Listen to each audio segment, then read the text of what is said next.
akwai waɗanda misalai za su kawo akan annabi billahi lazi a irin wannan ramukan suke fadawa. Maganar shugaban za su yi sai su afka ramin da ya fi wannan zurfi. Wanzu Allah ba a wasa a gabansa. Akwai kalaman da in mutum ya faɗe su ya yi bari, Allah ba zai kyale shi ba.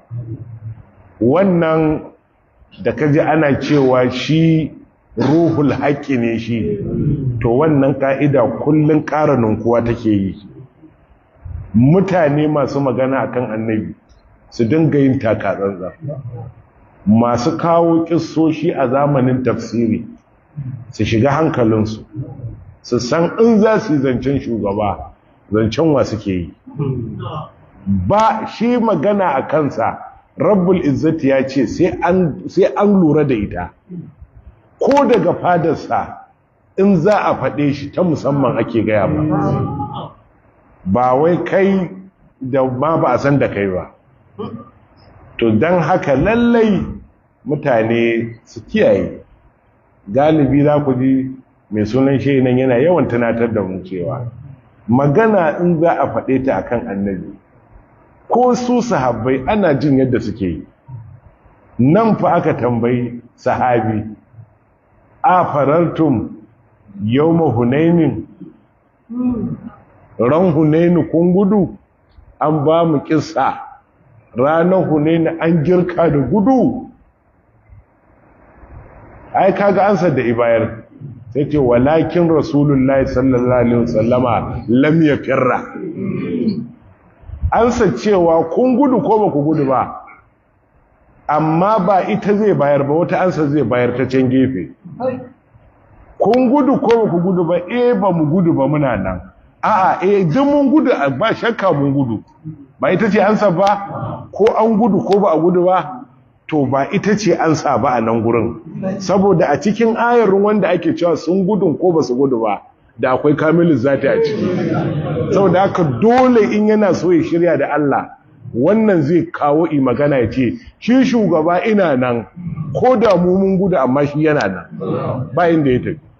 Da haka kutu-kutu bai yi zancen kansu ba ma, sai ce shugaba fa amma yana nan.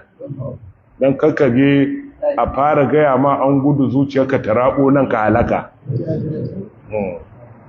Shi ba guduwa ba ma, ji ya yi alfadarin ma shi ma baya sauri, sauka daga kansa ya ɗebi turɓaya ina cewa anan nabiyyu la kazib annabun abdul muttalib, da tafin hannu guda ɗaya ya kashe kafirai sun fi 200,000, sun fi mutum 12,000, ya watsa musu ƙasa. Allah ya ce wa ma ramaita iz ramaita. Allahu akbar.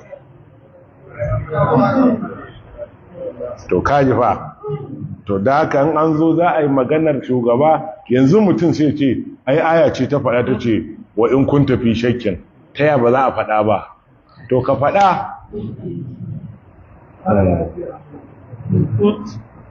Au gairi ko waninsa min isbati shakkin lin nabi sallallahu alaihi wasallam fi ma uwiya ilayhi, na tabbatar da kokonto ga shugaba sallallahu alaihi wasallama cikin abin da aka saukar izuwa gare shi, wa annahu min al-bashar, kuma da cewa shi ai mutum ne daga cikin jinsin mutane yake.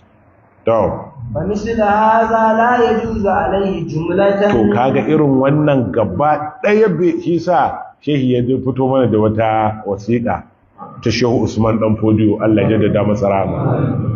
Shehu Usman ya rubuta wani malami yace kaga abin da zan shaida ma, kai hakuri ka daina tafsirin nan, domin ka daina din shine zai fi maka alheri a gun Allah. Idan ka ci gaba zaka halaka.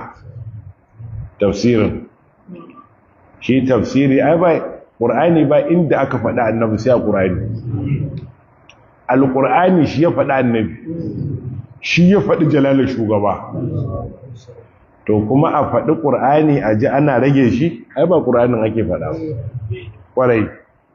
To saboda haka nan alƙali ya ce to wannan gaba ɗaya bai fa halatta a faɗe shi ga janibin manzon Allah ba.